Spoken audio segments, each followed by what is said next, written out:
everybody. Welcome to episode 12 of the Luxury Real Estate Podcast with me, Billy Nash. I can't believe we've done 12 of these things, actually 11, and this is our 12th. And again, thank you for all the amazing feedback from agents all over the country that are loving the content, that are picking up some cool tips, some little gems to help them build their business. So before we start episode 12 and talk specifically about real estate, I have to clear the air with something that's been bothering me for the last 48 hours. It has nothing to do with real estate, but Willy Wonka is trying to be canceled. They are taking the Robert Dahl books that he has written, children books, and they're trying to change, well, not trying, they are going to change the words because someone out there feels that they're not sensitive enough. Are you kidding me? It's Willy Wonka and the Chocolate Factory.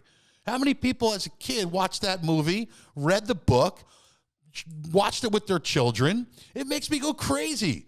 So the Oompa Loompas cannot be called tiny anymore. They're actually changing the word in the book. They have to be referred to as small. I mean, this is getting wild. So at the end of the day, hashtag save Willy Wonka, and let's stick to the original books and don't start changing things to be more sensitive, right? Get some thick skin. It's Willy Wonka and the Chocolate Factory, right? Obviously, whoever's changing this, you are not welcome at the Chocolate Factory, and I'm sure you will not get a golden ticket. So I just wanted to get that off my chest. Sorry to deviate away from real estate, but it just drove me crazy the last couple of days. So episode 12, here we are, fun. And what I thought we would do is try to talk about maybe 12 transactions, deals that I've done that were fun, that were interesting, that I've always learned a lesson from all 12 of these deals. And I think I learned a lesson pretty much on every deal that I do. Every deal that you do adds to the war chest of skills. So it's very important when you're doing a deal to listen and learn. And it's very, very important. So let's talk about 12 things in the last six and a half years on deals that I've done that I think could help you in your business. So here's a deal. This one was fun. This was my first year in the business. There was a listing that was expiring and had expired, and it was from a former client when I was in the investment banking world. Their home was in Boca Raton. And this particular seller, and all your sellers are unique and interesting. That's what I love so much about real estate. So this particular seller owns one of the largest fabric companies in the world for furniture, interior decorators, for walls, you name it, and they do it. They have an amazing showroom in New York. And so very flattered that they had asked me to help them sell the property. So the first realtor failed on the market for 6 months and kind of scratched my head. It was a beautiful community. And so they were representing the client to be their eyes and their ears while the client was in New York. And guess what? They failed because when I went to the property to take a look to see what the problem was, I couldn't believe the basic things that needed to be done cosmetically to showcase the property in a better light. There were things that needed to happen, right? So what did I do? I called one of my buddies. It was my first year in real estate, 2016. And, I didn't know any contractors down here and, this and that. And guess what I did? I went to the store and I got 4 gallons of paint. And I painted the place by myself. Some of the rooms that needed to be painted, there were dark colors. There were some things that, maybe, that weren't as attractive to the eyes when we were showcasing and taking new photos. So we painted it ourselves, right? Pick up the brush, get it done. So that was kind of fun. And I did that and I didn't care, right? I got it done for the client. We then relisted it with a new look, paint. That's it. We soaked it in white. And I sold it 30 days later. And that was one of my first transactions. So when you're the eyes and the ears of a client and they're looking to you and dependent on you to to help them with these decisions when they're out of state, make sure you do it. It's very, very important. Here's another deal, right, that I did, and this is also something that you have to think about when you're building your business. We always talk about going the extra mile. Sometimes little things can blow up the big thing. So here's a beautiful waterfront, properties in the $7 to $8 million range. We went through an entire, process to sell the property. We then inked a deal with an out-of-state buyer. I'm representing the seller. Everything looks great. We have the inspection. The house is spectacular, beautiful build on the intercoastal. And there was a problem with the ice machine. Guess what? My seller almost blew this deal up over the ice machine. Emotions got involved, and he was pissed. He put a line in the sand, and he said, I'm not doing it. I'm canceling this deal. $7 million over an ice machine. So what do, right? We provide solutions, something we talked about last week. I provided the solution. Guess what I did? I bought the friggin' ice machine. Everybody was happy. The cocktails were cold, and the deal closed. So remember, some of this little stuff can blow up the big stuff. So be a solution provider. A lesson I learned from that deal. Here's another deal that was kind of fun, right? I'm representing the seller of a property in South Florida. Actually turns out to be down in the Miami market. This particular deal ended up being over 20 million, right? What I call is a big one. All my deals are big, whether it's $1 million, $2 million, 20 million, 30, whatever. They're all big to me. So this was a big one. And this particular seller, great guy, is one of the largest concert promoters in the world, right? I mean, you name it, he did it. Michael Jackson, Frank Sinatra, Pink Floyd. I mean, you name it, he represented him. Great guy. So, what happened is while we were selling the house, he would let me stay there every once in a while if we were showing it, because we were coming down from the Palm Beaches area, which is about 2 hours to get down to Key Biscayne with traffic. And so, here's actually a funny story. One weekend we were going to come down because he invited us to an event, and he said to me, you can't come down this weekend and stay at the property because Barbara's in your room. So I said, Barbara? Who's Barbara? I mean, I don't know who Barbara is. It turned out to be Barbara Streisand, right? So kind of cool, kind of fun. But during that deal, there was something that had come up on our side that my client didn't want to discuss on a particular day. So everybody got thrown up in the air. Everybody was pissed off at each other. And me, only being my first year in the business, I thought it was the end of the world. And you know what he said to me? Relax. Take a breath. Go for a walk. Look at the ocean. And tomorrow, everybody will come back to the table with cooler heads. And you know what? It was killing me that day not to respond and get involved and just go, bleh. But I listened to him, and he was right. The next day, everybody cooled off, got back to the table, found the solution for what we were discussing the day before, which freaked everybody out. And it wasn't even a big deal.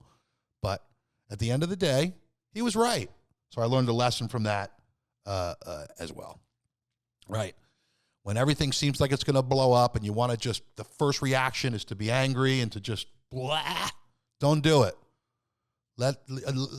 Go in the penalty box, cool down. And I promise you, better outcomes will prevail. And I live by that now, right? It was good lesson learned for that deal. So another one, this is actually a really fun one. So I have a deal that I did, and it's pretty cool. Places, thousands and thousands of acres. Turns out to be one of the largest preserves for hunting in the state of Florida, and it was an incredible transaction. Representing both the seller and the buyer. I was the listing agent, And it was close to 4,000 acres. It had some residential component to it, cabins, and really, really special property. So what I did is when I did this amazing marketing for it, and again, always be the marketer, put it out there. Everything I touch has to win an Academy Award. And I said that in an article that was written about me, right? Anything I touch, my listings want to be Academy Award winners. They got to be beautiful. So I eliminated 2/3 of the people that called because we had a lot of lookers, a lot of tour guides, all that crap that we talked about, right? Proof of funds. So I get a call from the buyer. Turned out I didn't know he was the buyer. And so I go to meet him, and he tells me who he is. And at the end of the day, I do a quick Google, and I said, holy shit, this is a real guy. So we go to the property, and I'm waiting for him to arrive. And, I hear in the distance, because I used to take a helicopter to work for 12 years in New York to New Jersey, I hear the distant sound of the chopper. And I used to hear that in the morning on a Monday going to work to Manhattan. I'd hear the distant sound of the chopper. So all of a sudden, I see this beautiful, beautiful chopper come over the property, start circling. We had a helicopter pad, right? It's like out of a movie. I love this stuff, right? I'm like, awesome. He's flying in on his helicopter. So the chopper lands on the helicopter pad. I run over, the little, you do the typical, like you bend over a little bit so your head doesn't get chopped off as the rotors are still going around, even if you stood straight with your arms up, they wouldn't touch you. It's just an instinct that you have with choppers. Young guy jumps out of the chopper that was piloting it with two other gentlemen. And I said to the guy that was flying it, I said, hey, thanks for flying them in. And he said, what do you mean? I'm the potential buyer. So there you go. A lesson I learned. You never know who's going to show up at the property. So that was really fun. Turns out that we did the transaction. About 4 months later, it closed. And now it is, still super close to the seller. And representing the buyer, he's now become a good friend and a trustworthy, loyal client. So you never know who shows up. Chopper, whatever. So another fun one. So another transaction that I've done, right? And this is kind of fun. We're going to stick to 12 of them. I represented the buyer of a property, which was being sold by a former, a Golden Glove winner, and a New York Yankee and several other teams property.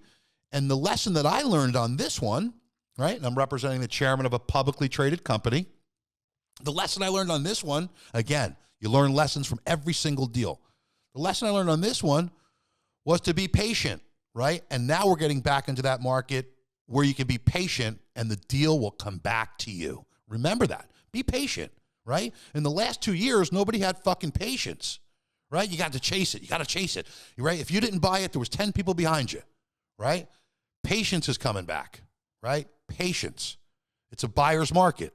So this particular buyer, client, loyal, right? Still close to him and his family. He wanted to be patient. This property was on the market for 13 million. And we waited and we were patient. We threw out a couple offers and we ended up closing that deal for 8.5 million because we were patient. So be patient. Eyes and ears, another thing. I have a client that, and a good friend who I used to deal with in the investment banking world who owns an NBA championship team. Great, great guy.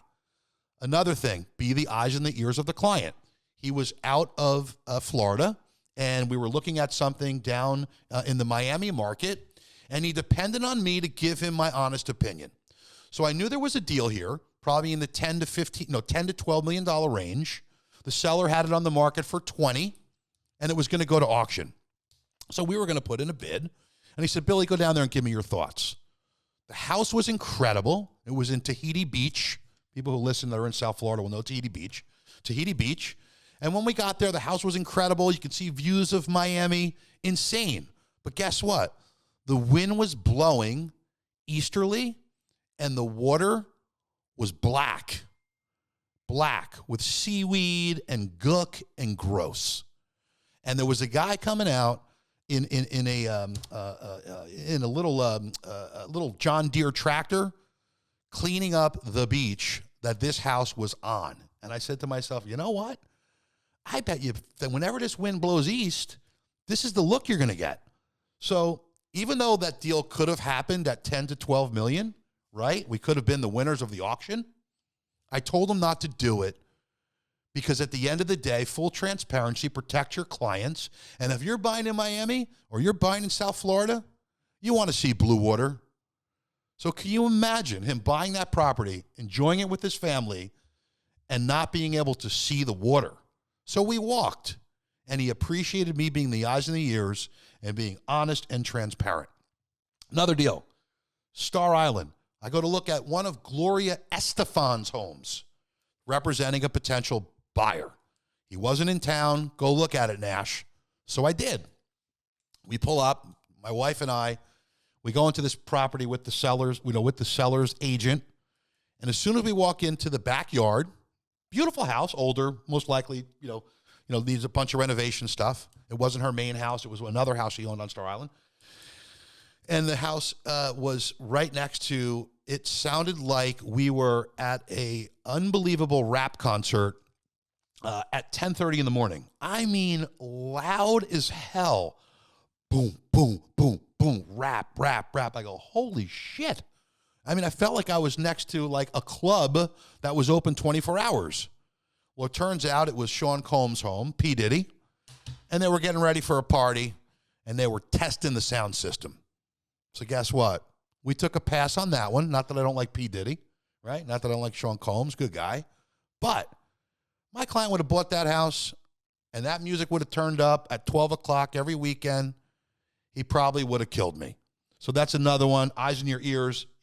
Remember, you got to be totally vigilant when you're protecting your clients. Remember one thing: you never know who you're going to meet. Right? Here's another one. This is actually an interesting one. Always have your ears open when you're out, at a restaurant or at a bar.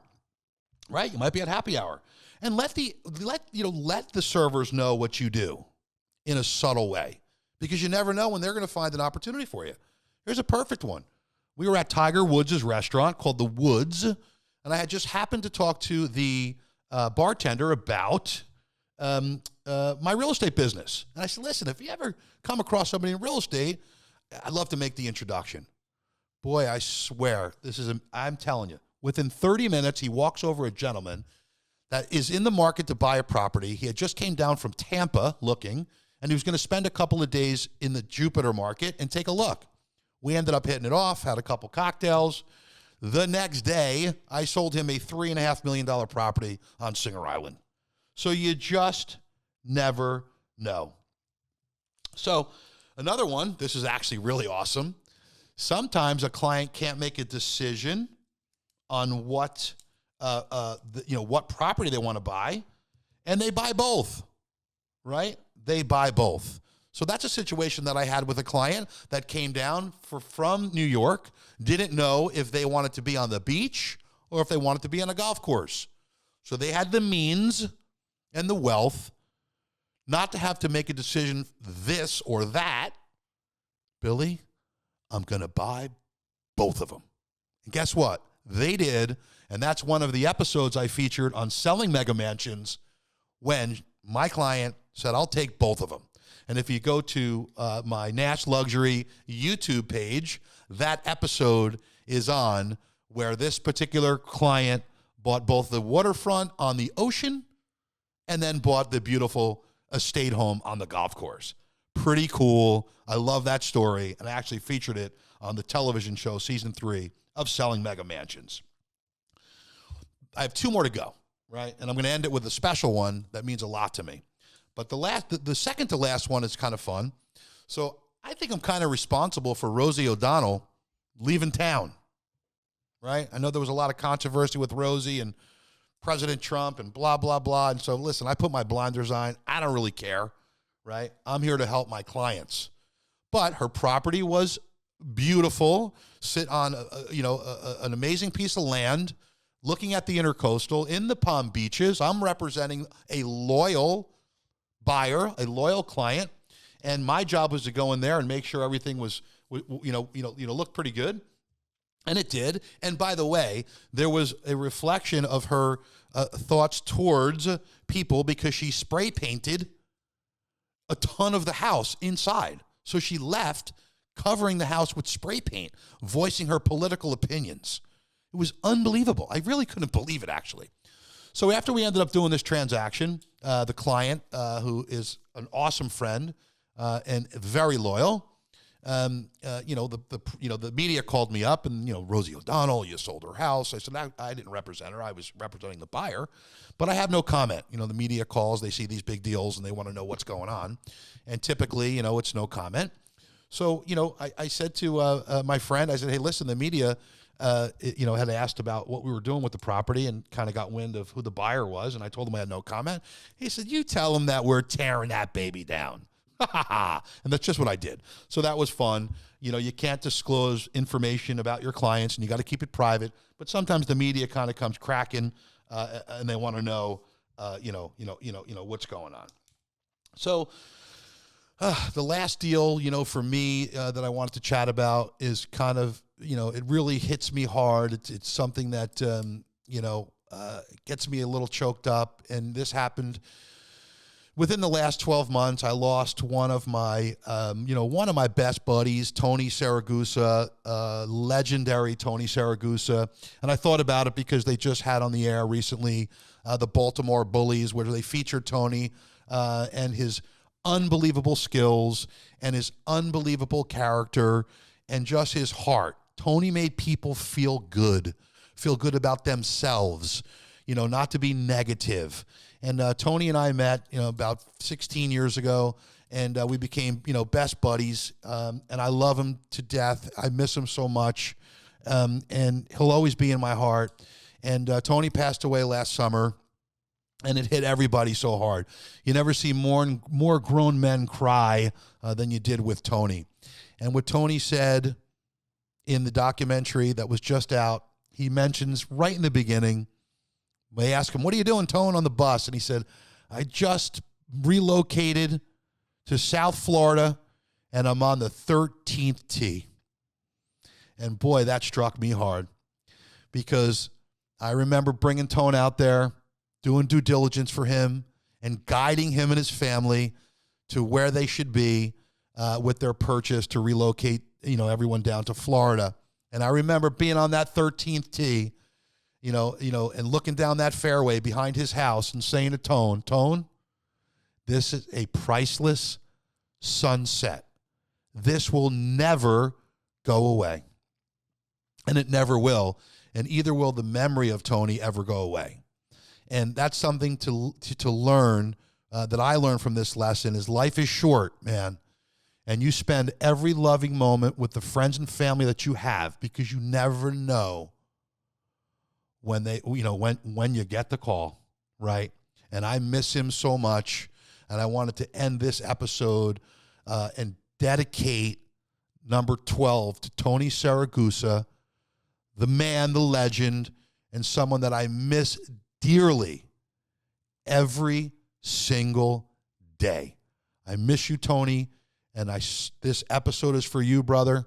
And at someday we'll all meet again. But with that, I want to end episode 12 of my podcast. I want to thank everybody for listening. I, again, am humbled by the unbelievable feedback we've gotten. And I look forward to next week's podcast with Chad Roffers from Sotheby's Auction to talk about a gigantic deal we got coming. So anywhere you listen to your podcast, whether it's on Apple or Spotify, I appreciate the ratings. I appreciate everybody that's listening to this. I love you, and we're coming at you hard, and we'll talk to you next week. See you soon.